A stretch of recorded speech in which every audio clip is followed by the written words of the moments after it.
Bienvenue dans Le Monde selon l'IFRI, un podcast de l'Institut français des relations internationales. Je suis Marc Ecker, directeur exécutif de l'IFRI et rédacteur en chef de la revue Politique étrangère. L'objectif de ce podcast est de vous donner un aperçu de la richesse de la production de l'IFRI et de transmettre des clés de compréhension du monde dans lequel nous vivons.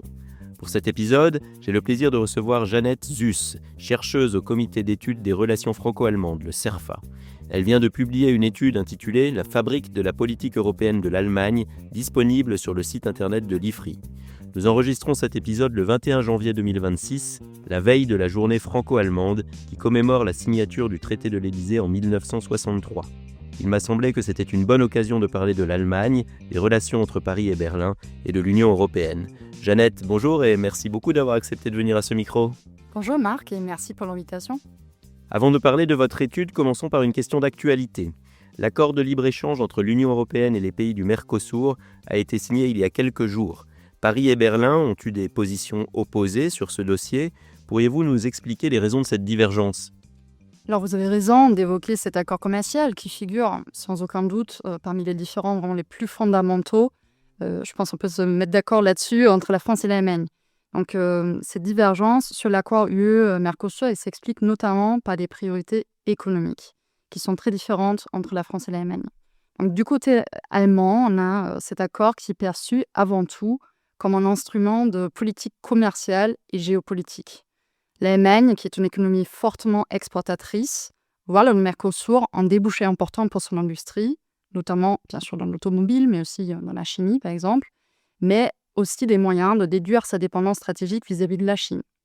Et à cela s'ajoute une tradition allemande plutôt favorable au libre-échange, largement partagée dans les milieux économiques et au sein de la CDU de Friedrich Merz.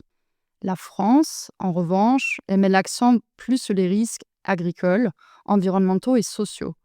Donc le Mercosur est d'autant plus perçu comme une menace pour les agriculteurs français d'abord et comme un accord insuffisamment contraignant en matière climatique. Et c'est cette sensibilité qui est d'autant plus forte dans un contexte politique antérieur tendu où les questions agricoles sont hautement politisées. Donc cette opposition entre les deux pays, elle illustre bien un phénomène central, c'est que Berlin il raisonne prioritairement en termes d'accès au marché et de compétitivité, tandis que Paris privilégie plus volontiers la régulation et la protection de certains secteurs stratégiques. Au-delà de ce dossier du Mercosur, quels sont les principaux objectifs du chancelier Merz pour l'Allemagne et pour l'Europe ? Et alors, premièrement, ce que je vois, c'est que Friedrich Merz il veut vraiment réaffirmer le rôle, depuis son investiture, de l'Allemagne comme puissance de taille au sein de l'Union européenne. Et cela arrive après une période qui était plutôt marquée par une certaine hésitation et l'abstention parfois, notamment donc, sous les dernières années de Angela Merkel et puis sur la coalition qui était appelée Feu tricolore sous Olaf Scholz. Donc Merz, qu'est-ce qu'il cherche à faire ? Il cherche à faire de l'Allemagne un pilier de la compétitivité européenne en mettant l'accent sur le marché intérieur, la politique industrielle ou la discipline budgétaire. Et il a une approche plus offensive du commerce international, on l'a déjà vu avec le Mercosur. Troisièmement, il entend aussi renforcer la capacité géopolitique de l'Union européenne. Je pense que c'est ça ce qui est aussi assez nouveau, assez novateur, en particulier dans les domaines de la sécurité de la défense et des relations transatlantiques. Il veut passer de Zeitenwende en Epochenbruch, donc une véritable rupture d'époque, en renforçant le pilier européen au sein de l'OTAN, ce qui est, comme on le sait, une ligne de crête. Donc, il veut rompre avec une Allemagne perçue parfois comme trop prudente, voire paralysée dans la prise de décision européenne, et une Allemagne qui s'est souvent fait remarquer par ce qu'on appelle le German Vote. Alors justement, parlons-en. Vous avez parlé des hésitations allemandes sous Olaf Scholz. Et effectivement, cette expression German Vote, elle est peut-être assez peu connue en réalité en dehors de la sphère bruxelloise et en dehors de l'Allemagne. Et je crois qu'il va falloir l'expliquer parce qu'elle est au cœur de votre étude. En fait, ce que vous montrez, c'est que le système politique allemand aboutit à des blocages qui sont liés à des positions divergentes entre les partis qui composent les gouvernements. Vous avez mentionné notamment cette coalition dite Feu tricolore. Est-ce que vous pourriez en fait illustrer cette incapacité allemande à se positionner sur des dossiers européens en développant quelques exemples bien choisis de ces blocages ? Oui, donc tout d'abord, pour rapidement revenir sur le terme du German Vote, c'est vraiment cette idée qu'il peut y avoir une sorte d'abstention, en retardement des positions à Bruxelles, en particulier au Conseil de l'Union européenne, donc le Conseil des ministres qui regroupe les ministres des différents États membres. Et ce qu'il faut peut-être savoir aussi, surtout pour des auditeurs français, c'est qu'à la différence de la France qui possède dans le Secrétariat général des affaires européennes, ce qu'on appelle SGAE, l'Allemagne n'a pas un tel instrument. Donc, il y a le ministère des Affaires étrangères et le ministère de l'économie qui sont principalement les deux ministères responsables pour la coordination des affaires européennes, mais ils ne tranchent aucun cas des conflits interministériels. Et dans ce cas, il est plutôt d'usage de recourir à ce qu'on appelle une réserve d'examen interministérielle, c'est-à-dire que l'Allemagne n'a pas encore arrêté de position commune et se réserve le droit d'examiner davantage le dossier, dans l'espoir, éventuellement, de parvenir à un accord ultérieurement. Mais ce n'est pas gagné. Donc, c'est cette réticence de ce qu'on appelle, de façon un peu péjorative, dans les cercles notamment journalistiques à Bruxelles, comme vous venez de le dire, German vote, qui représente le défaut principal du système. Oui, parce qu'en fait, le German vote, c'est un non-vote. Exactement. Alors, vous montrez quand même qu'il y a une différence entre une abstention et puis le fait de ne pas être là et de ne pas se prononcer. Exactement. Donc, on peut le voir justement à travers des exemples très parlants dans le passé. J'en ai choisi 3, il y en a plusieurs, mais je trouve que c'est les exemples les plus parlants concernant l'imprévisibilité allemande à Bruxelles. Donc, tout d'abord, et ce sont des sujets qui sont toujours d'actualité, c'est là où c'est intéressant éventuellement, c'est la fin des moteurs thermiques en 2035. Donc, il y avait déjà un accord entre la Commission européenne, le Parlement européen et le Conseil de l'UE en automne 2022. Donc, on est vraiment sous l'ancienne coalition feu tricolore. Et le vote final des États membres était prévu pour mars 2023. Et c'était une pure formalité. Mais à ce moment-là, le FDP, donc les libéraux démocrates allemands qui faisaient partie de la coalition avec le SPD et les Verts, ils ont rouvert le compromis en exigeant des garanties pour ce qui a été appelé les e-fuels. Et le dossier était donc retiré de l'ordre du jour. L'Allemagne a annoncé d'abord son abstention, donc en German vote. Et ce signal était perçu comme un blocage allemand potentiel, avant que finalement il y ait eu un compromis de dernière minute qui nous permette finalement à Berlin de voter pour. Le deuxième exemple, c'est la directive européenne sur le devoir de vigilance dans les chaînes d'approvisionnement, un autre sujet qui est toujours d'actualité. Et après donc 3 ans de négociations, et malgré un accord préalable, c'est encore le Parti libéral-démocrate allemand, le FDP, qui opère en revirement assez tardif, en début de l'année 2024, ce qui a provoqué plusieurs reports de vote au Conseil avant l'adoption de la directive en mars 2024. Et donc, l'Allemagne s'est retrouvée incapable à se positionner et donnant une nouvelle fois une image d'un pays indécis. Mais surtout, ce qui est intéressant, c'est que la directive a été adoptée sans que Berlin ait pu jouer un rôle majeur dans la négociation. Et alors, est-ce que votre troisième exemple, c'est le glyphosate ? Non, ça ne va pas être le glyphosate, mais ça pourrait être un très bon exemple parce que c'est arrivé dans l'ancienne coalition, la grande coalition sous Angela Merkel, où c'est un ministre allemand qui est revenu sur la position officielle qui a été tranchée auparavant et qui a un peu lui-même décidé de la position allemande sans vraiment se concerter avec les autres. Le troisième exemple que j'avais, c'était encore sous la coalition feu tricolore. Et pourquoi je l'ai choisi celui-là? C'est parce que ça renvoie au droit de prérogative en fait, du chancelier allemand. Qu'est-ce que c'est le droit de prérogative? On va peut-être revenir là-dessus, mais c'est dans le pacte européen sur la migration et l'asile. Et là, on s'attendait également en German vote en 2023, parce que c'était cette fois-ci les Verts qui n'étaient pas d'accord avec ce qu'on appelle la directive de crise au sein de ce pacte sur l'immigration et l'asile. Et finalement, c'est Olaf Scholz qui a tranché, qui a finalement donc utilisé son droit de prérogative, mais très très tard dans le processus, pour imposer donc une position commune et pour éviter justement un nouveau blocage. Mais ça a été perçu comme très tardif et très hésitant de la part de l'Allemagne. Donc encore une autre illustration des 50 facettes du German vote. Entrons maintenant dans les coulisses de la politique européenne de l'Allemagne. La coordination de cette politique repose sur 3 principes que vous développez dans votre étude. La direction par le chancelier, l'autonomie des départements ministériels et la collégialité. Est-ce que vous pourriez, s'il vous plaît, nous expliquer brièvement ces 3 principes ? Oui, donc je pense que tout d'abord, il convient de rappeler que le fonctionnement politique allemand, il repose historiquement vraiment sur l'idée du partage de pouvoir plutôt que sur sa concentration. Donc cela tient évidemment à plusieurs facteurs. Il y a le fédéralisme.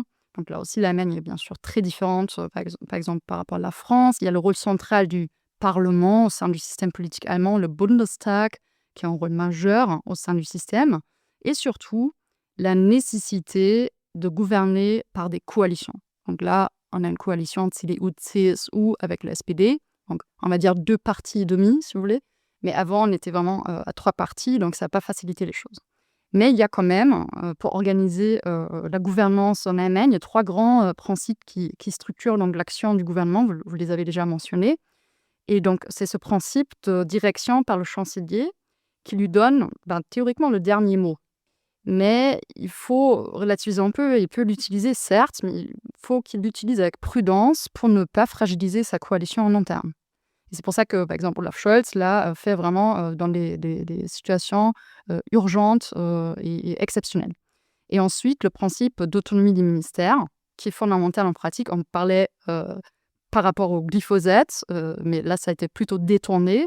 Donc, en soi, on peut dire que chaque ministre et donc chaque parti qui conduit le ministère, il conduit en quelque sorte sa propre politique. Enfin, le principe de collégialité, qui est incarné par le Conseil des ministres, qu'on appelle Kabinett en Allemagne, et qui est donc censé assurer une cohérence de l'ensemble de la politique de l'Allemagne. Mais dans les faits, ce qu'on peut donc constater, c'est que c'est le principe surtout de l'autonomie ministérielle qui domine parmi ces principes, contrairement à la France. Et ça rend la coordination, notamment sur les questions européennes, particulièrement complexe et parfois un peu laborieuse. Au-delà du chancelier Merz lui-même, pourriez-vous, s'il vous plaît, nous présenter quelques personnalités clés de la politique européenne de l'Allemagne ? Effectivement, le chancelier allemand au sein du système politique n'a jamais été seul dans les affaires européennes, et cela vaut également pour Friedrich Merz.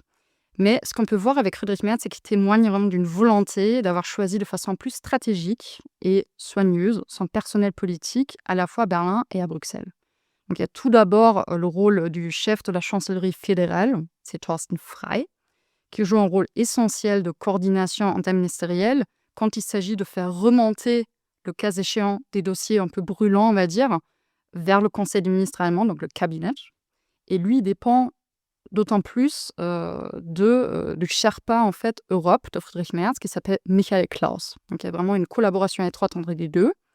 Et Michael Klaus est intéressant parce que c'est pas seulement le Sherpa Europe du chancelier, il était surtout avant le représentant permanent de l'Allemagne à Bruxelles pendant de longues années, et donc considéré comme un diplomate plutôt chevronné, qui travaille, lui, encore plus étroitement avec donc, le nouvel ambassadeur de l'Allemagne à Bruxelles, qui est Thomas Ossowski. Donc c'est notamment cet axe, Klaus, Ossowski, Frey, qui est sorti un peu comme canal de communication dans mon étude. J'ai échangé avec des praticiens, des administrateurs des affaires européennes à Bruxelles et Paris, et ça, c'était vraiment mentionné comme l'axe clé et stratégique de l'entourage des acteurs clés de la politique européenne de l'Allemagne. On a compris, Friedrich Merz veut redonner à l'Allemagne un rôle de leader dans l'Union européenne. Cela fait environ 9 mois qu'il est arrivé à la chancellerie. Quel premier bilan peut-on tirer de cette ambition européenne ? Alors, sans grande surprise, le bilan va être fortement contrasté, vu les enjeux aussi qui se présentent, pas seulement à l'Allemagne, mais à tous les États membres de l'Union européenne. Mais je dirais que globalement, c'est un bilan plus dynamique sous la période précédente. Donc, par rapport aux points positifs, on peut définitivement voir un temps plus clair, plus affirmé sur le leadership européen. Friedrich Merz, il a déjà dû faire ses preuves aussi, que ce soit dans la gestion, par exemple, de la guerre en Ukraine, où il s'est engagé dans le cadre de la coalition des volontaires, dans sa façon de tenir tête à Donald Trump, qui semble plutôt le prendre au sérieux en tant que chef d'État, une sorte de porte-parole aussi de l'Union européenne, et en tant qu'acteur très proactif au sein des chefs d'État et de gouvernement au sein de l'UE. Et on le voit à travers ces relations un peu plus structurées, je dirais, mais à des géométries variables, avec des partenariats donc multiples, comme des formats minilatéraux tels le triangle de Weimar, Weimar Plus, ou bien sûr la concertation franco-allemande.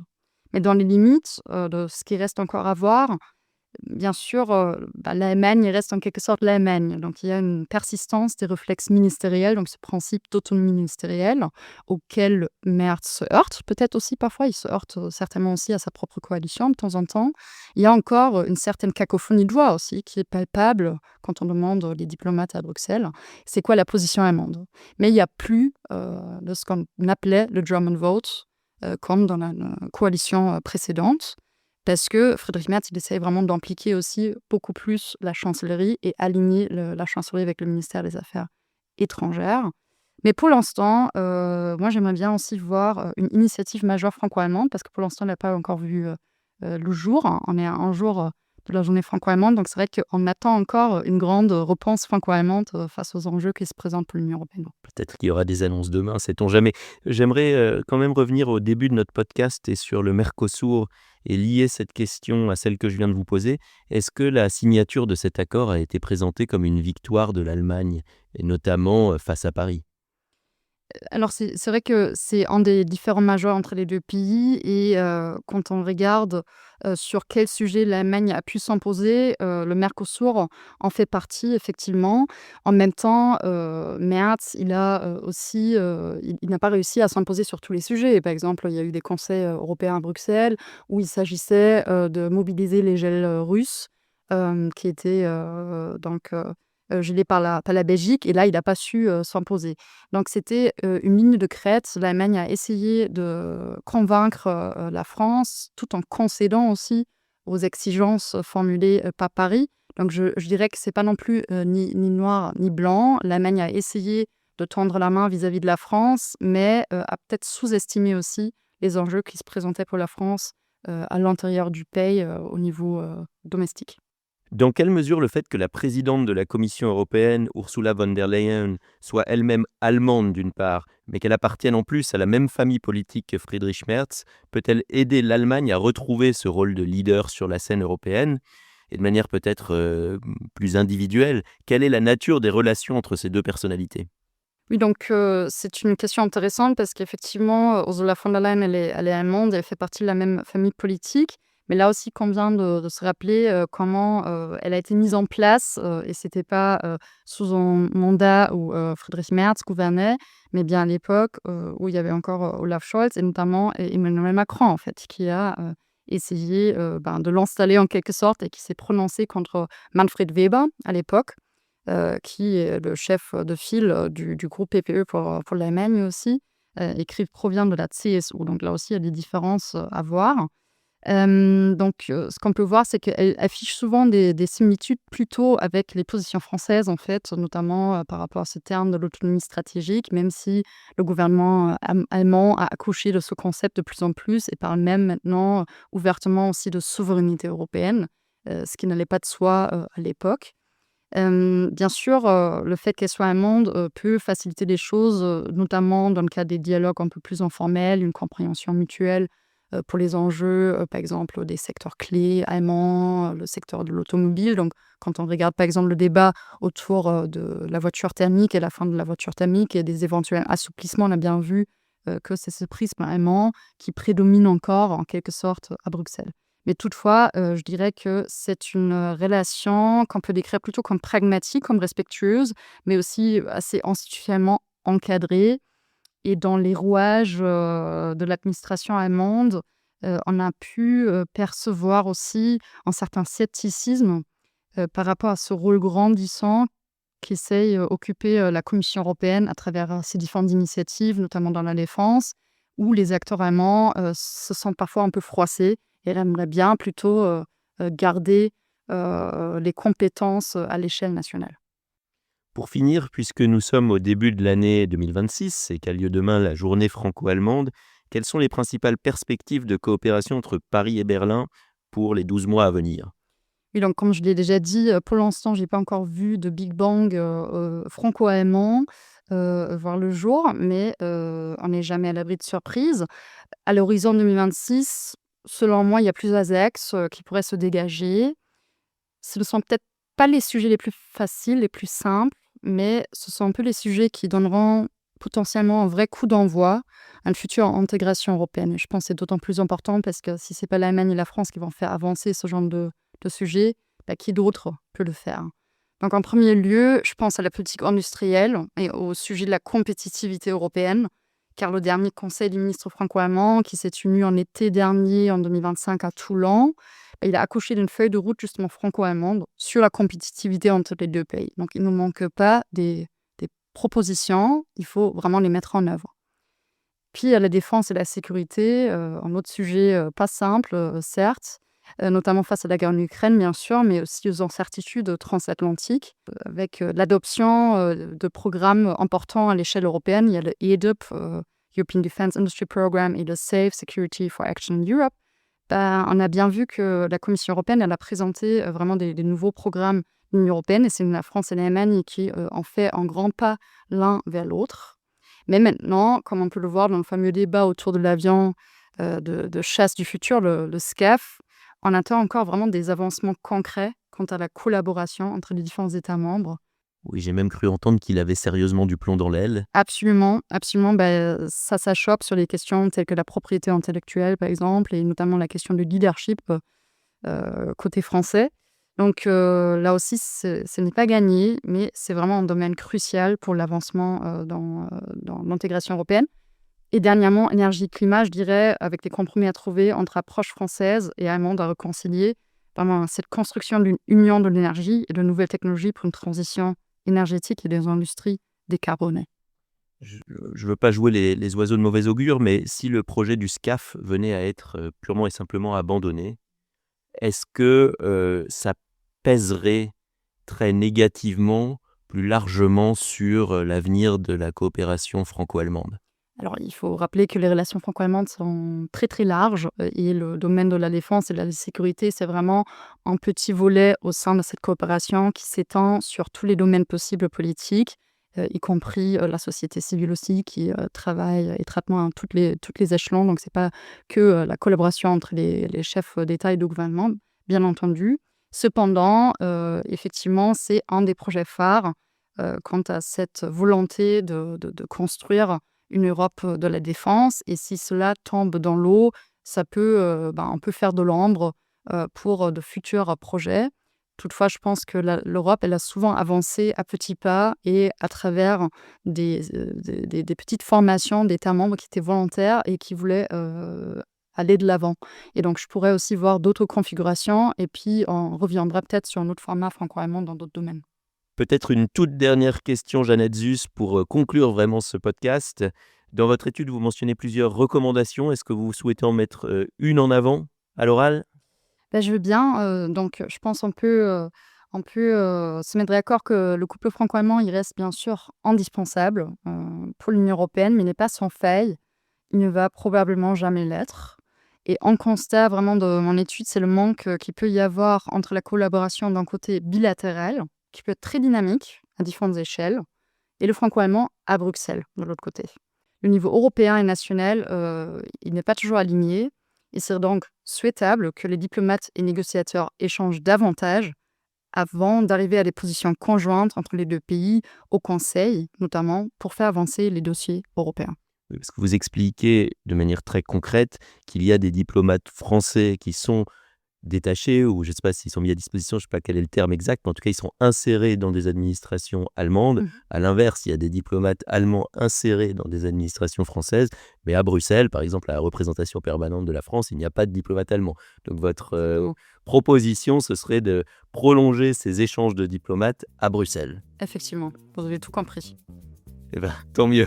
Jeannette Zus, merci beaucoup d'avoir participé à ce podcast. Chers auditeurs, je vous recommande vivement de lire son étude intitulée « La fabrique de la politique européenne de l'Allemagne » qui est disponible sur le site internet de l'IFRI. Par ailleurs, n'hésitez pas à vous abonner au Monde selon l'IFRI sur votre plateforme préférée et à suivre l'Institut français des relations internationales sur les réseaux sociaux. À bientôt pour un prochain épisode.